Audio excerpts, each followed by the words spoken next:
한국의 첫 독자 우주 발사체 누리호가 3차 발사에서 처음으로 실용급 위성을 계획된 궤도에 안착시키며 실전 발사에 성공했습니다.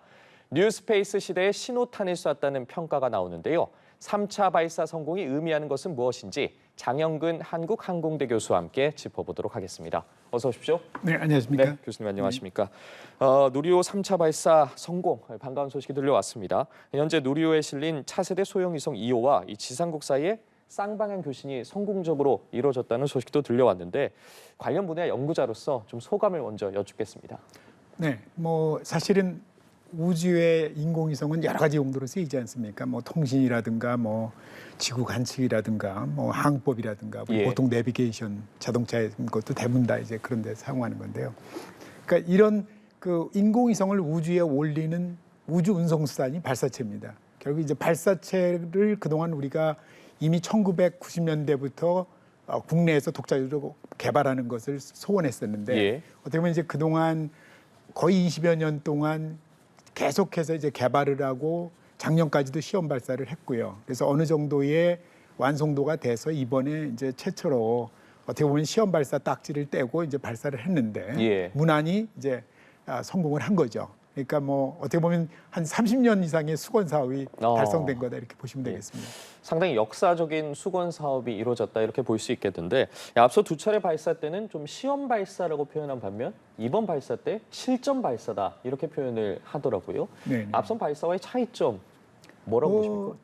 앞선 발사는 진짜 뭐냐면 원래 이제 설계를 할 때 예. 고도 한 600에서 800km 고도를 1.5톤 정도의 무게를 가진 위성을 쏠 수 있다. 이걸 기준으로 해서 설계를 했고요. 예. 그러면서 이제 실질적으로 그 고도에 났었는데 처음에는 대부분 더미 위성을 놓은 겁니다. 그러니까 처음에는 아예 위성 역할을 하는 건 아니고요. 두 번째는 이제 검증 위성이라 그래서 그냥 거의 발사체의 어떤 여러 가지 시험 데이터 이런 걸 얻기 위해서 이제 놓던 거고요. 거기에 비해서 이번에는 이제 실질적으로 차세대 소형위성 같은 경우는 이제 레이더 위성이라고 하는데요. 이제 레이더 위성이 여러 가지 강점이 있습니다. 지구 관측을 하거나 하는데 대부분 일반 광학 카메라처럼 햇빛이 있어야 되거나 밝아야 되거나 날씨가 좋아야 되는 건 아니고요. 날씨가 굳어도 그다음에 이제 낮이나 밤이라도 충분히 전파를 발사해서 돌아오는 전파의 색이나 방향을 가지고 부딪히는 물체, 지상의 물체에 형상을 추정해내는 거죠. 그래서 영상을 구현해내는 거죠. 그래서 이제 실질적으로 그런 실질적 그 정보를 얻기 위한 위성이다 이렇게 보시면 되는 거죠. 예. 네.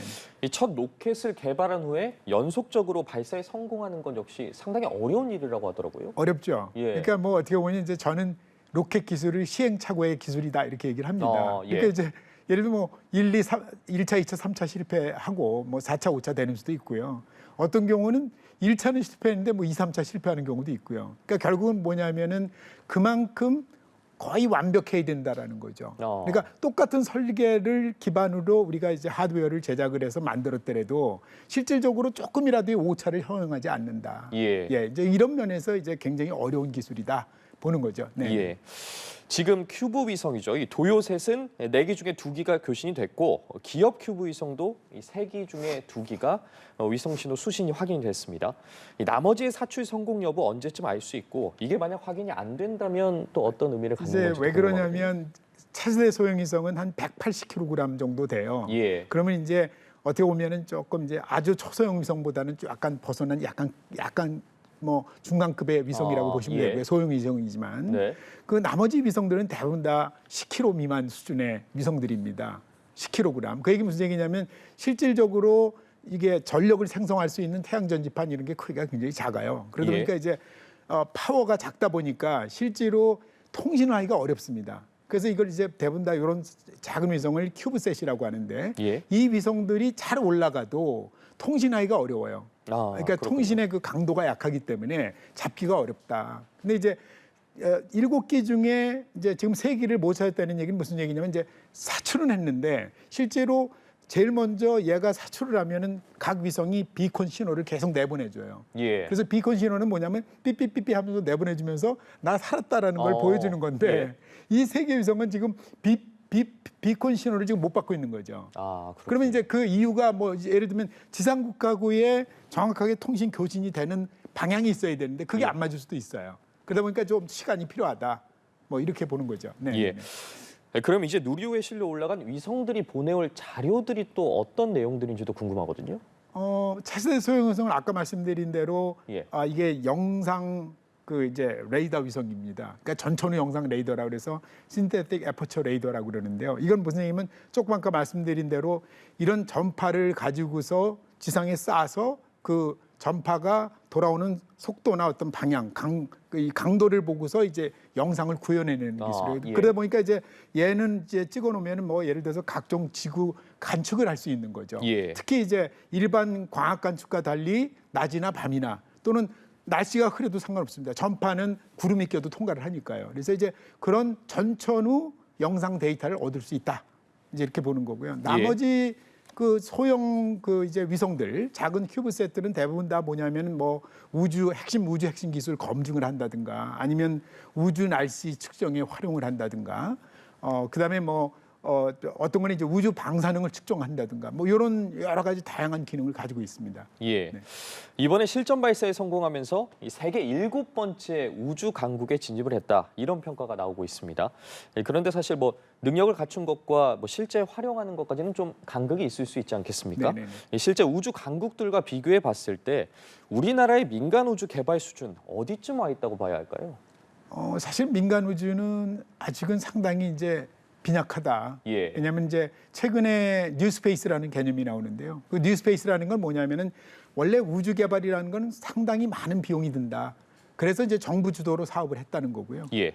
그러다 보니까는 정부가 투자를 하고 정부 주도의 사업을 하는 거고요.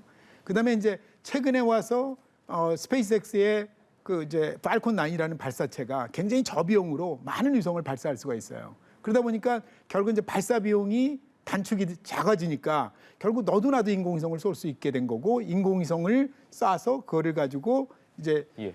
실질적으로 활용을 할 수 있는 그런 계기가 만들어진 거죠. 그래서 이제 그런 응용 서비스를 하기 위해서 우리가 이제 위성을 이제 많이 개발을 해야 이제 민간 또는 상업화, 예. 산업화, 상용화를 할 수 있는 거죠. 예, 그렇군요. 그런데 우주 발사체 이 엔진 기술이 우주 선진국들이 워낙 극비로 취급하기 때문에 이 국가 간의 기술 이전이 사실상 불가능하다고 하더라고요. 엔진 관련해서 이 모든 기술을 자체적으로 개발하기 위해서 좀 어떤 노력들이 필요한지도 궁금하거든요. 이제 지금 우리가 개발한 엔진이요. 사실은 어떻게 보면 이제 1960년대, 70년대의 그 이제 로켓 기술이에요. 예. 그러니까 예를 들면 가스 연소 방식 같은 것이 뭐 우리는 지금 쓰는 거는 가스 제너레이터라고 조금 전문적인 용어인데요. 현대에는 뭐 예를 들면 다단계 연소 사이클 방식을 써서 굉장히 이제 성능을 많이 높이고 있거든요. 그래서 이제 예. 그런 점에서 아직은 이제 우리가 좀 갈 길이 있다라는 거고 또 한 가지는 이후에 차세대는 우리가 엔진을 재점화할 수 있어야 뭐 우리 지금 아시겠지만 일론 머스크가 하고 있는 스페이스X의 팔콘 9이라든가 얼마 전에 스타쉽이라는 발사체 있지 않습니까? 예. 이 발사체들은 대부분 다 재사용을 합니다, 엔진을. 그러니까 단가가 엄청 싸진 거죠, 발사체 비용이. 그러다 보니까 이제 뭐 엄청 많은 인공위성을 수주를 해서 싼 비용으로 발사를 해줄 수 있다. 이제 아직은 우리가 거기까지는 생각을 못 하고 있는 거죠. 예. 네네네. 이 누리호 개발에 착수한 게 네. 2010년 3월인데요. 13년 만에 3차 발사에 성공한 게 단기간 내에 이룬 큰 성공이라는 평가도 상당히 많습니다. 비슷하게 같이 개발을 시작한 나라들과 비교하면 우리나라 기술력 어느 정도라고 봐야 할까요? 뭐 이제 사실 우리가 이제 발사체를 이 정도 개발했으면은 이제 어떻게 보면은 우주 강국에서는 사실 대부분 다 이제 50년대, 60년대, 70년대 했던 거고요. 예. 우리는 진짜 뒤늦게 했죠. 그래서 결국은 뭐 실질적으로 거의 2000년 이후부터 이제 본격적으로 좀 개발을 시작을 한 거고요. 이제 그 와중에 그래도 이제 뭐 불과 한 20여 년 내에 독자적으로 이렇게 개발했다라는 건 뭐 엄청난 성과다. 그리고 기술 이전이 안 되는 상황에서 굉장히 중요한 이제 기술 확보다 이렇게 보는 거고요. 예. 다만 아까 말씀드린 것처럼 지금 이 정도에서 만족을 할 수는 없고요. 예. 왜냐하면 결국은 국제적인 경쟁력, 그 얘기는 무슨 얘기냐면 가격 경쟁력을 가져야 산업화를 할 수 있고 그걸 가지고 상용화를 해서 결국은 이제 뭐 우주 경제니 뭐 이런 개념, 우주 산업화를 본격적으로 할 수 있다. 뭐 이렇게 보는 거죠. 예. 외신들이 이번 발사 성공을 두고 이 북한이 군 첩보 위성 발사를 추진 중인 가운데 이루어졌다는 점에도 상당히 주목을 하고 있더라고요. 이 북한도 계속해서 정찰위성 발사를 예고하고 있지 않습니까? 이 남북이 본격적으로 우주 경쟁에 돌입한 거다. 이렇게 봐도 되겠습니까? 뭐 그런 상황이죠. 예. 실제로는 그런 부분이 지난 2010년, 11년, 12년에 왜냐하면 12년, 13년에 북한이 은하 3호 발사를 했고요. 우리가 12년쯤에 제가 기억하기로는 그때 예. 이제 나로 3차 발사를 해서 성공을 했죠. 예. 그래서 결국은 이제 그 당시에도 이 남북이 우주 경쟁을 한다 발사체를 가지고 이렇게 돼 있는 거고요.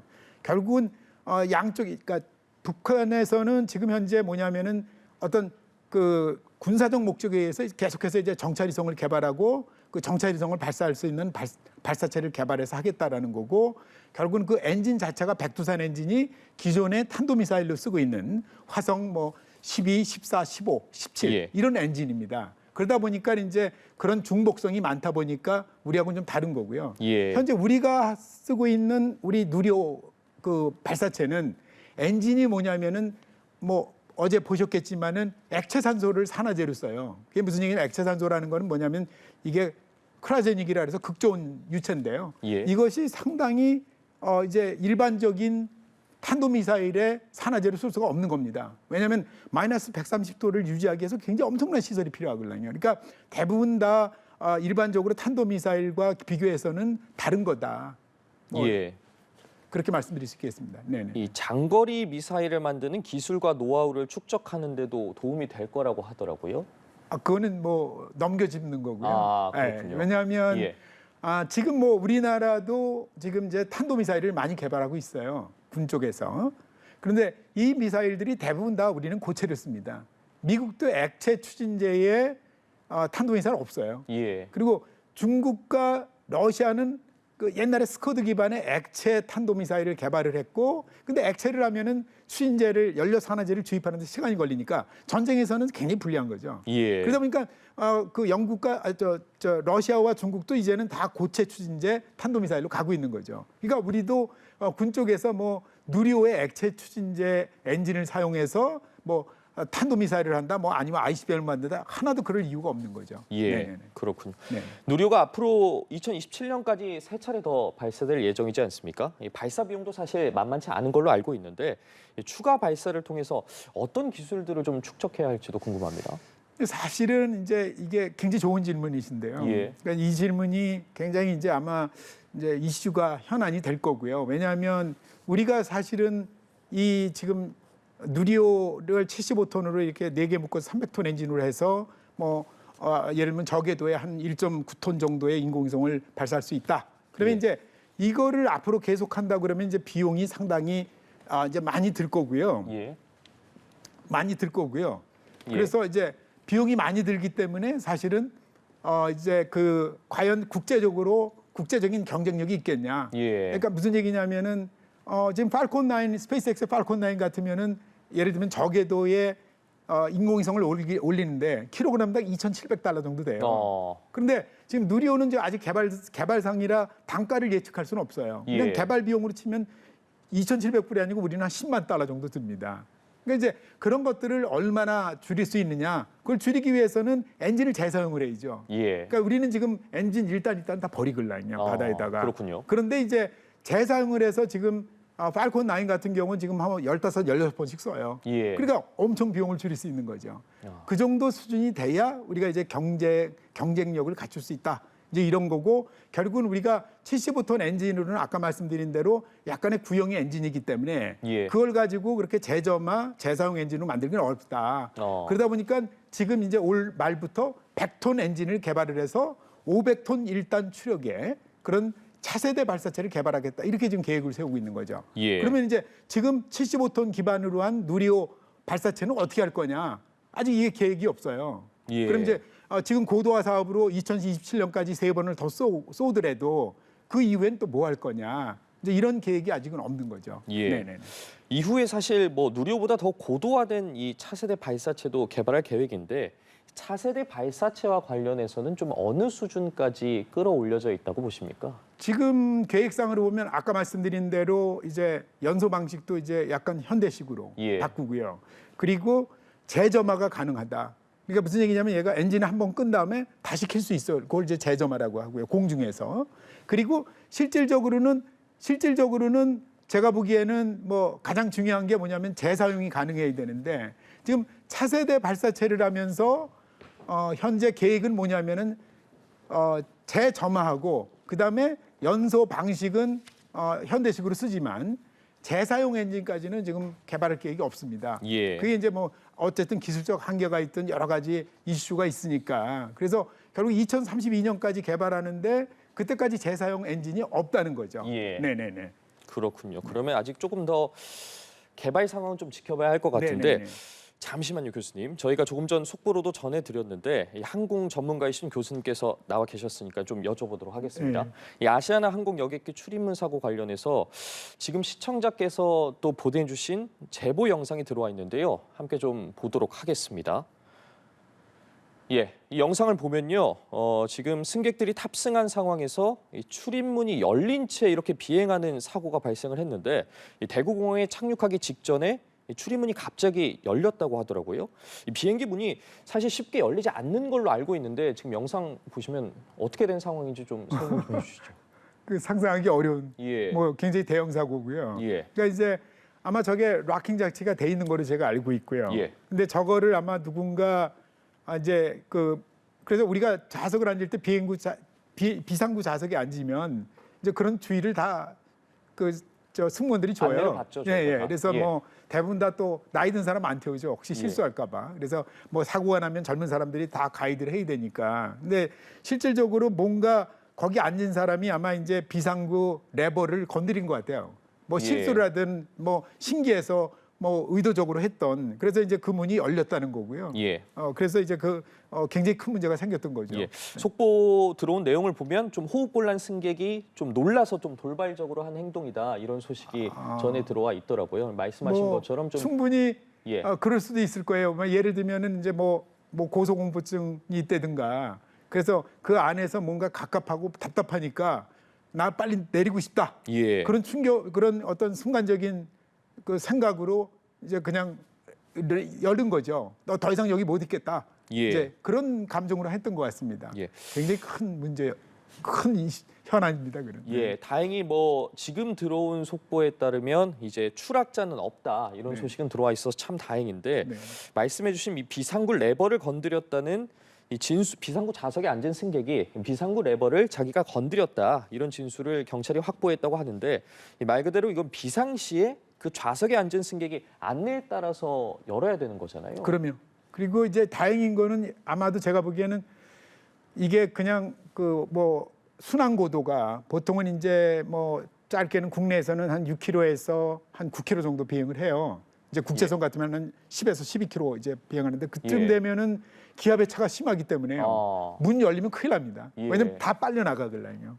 저희가 밖으로. 마치 영화에서 네. 보던 장면처럼 예, 그렇게 예. 사람들이 밖으로 예. 빨려 나갈 예, 예. 수 있는 상황이 벌어질 그런 수도 거죠. 있는 거잖아요, 실제로. 근데 다만 이제 제가 보기에는 착륙할 때니까 착륙 직전이니까 기압차는 별로 없었던 거죠.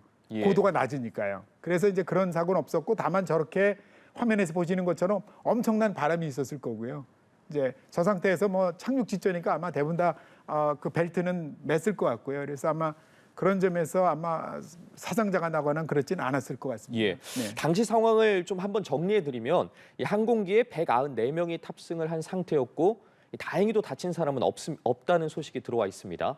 이 소년체전에 참가하던 제주도의 초, 중학생들이 다수 타고 있었다고 전해지고 있고 놀란 일부 승객들이 호흡곤란을 호소해서 병원으로 이송됐다는 소식도 들어와 있습니다. 이 아시아나 측에서는 비상구 좌석 승객이 레버를 건드렸다고 진술을 하고 있는데 경찰은 이 착륙 중 비행기 탑승구에 앉아있던 분께서 이 개방을 시도를 했다고 전해왔습니다. 이 여객기가 문이 열린 상태로 이 활주로에 내린 것으로 알려졌는데 앞서 전해드린 것처럼 일부 승객들 좀 매우 놀랐기 때문에 호흡곤란 증세를 보여서 이 착륙 직후에 응급차를 타고 또 병원으로 이송을 했다고 하더라고요.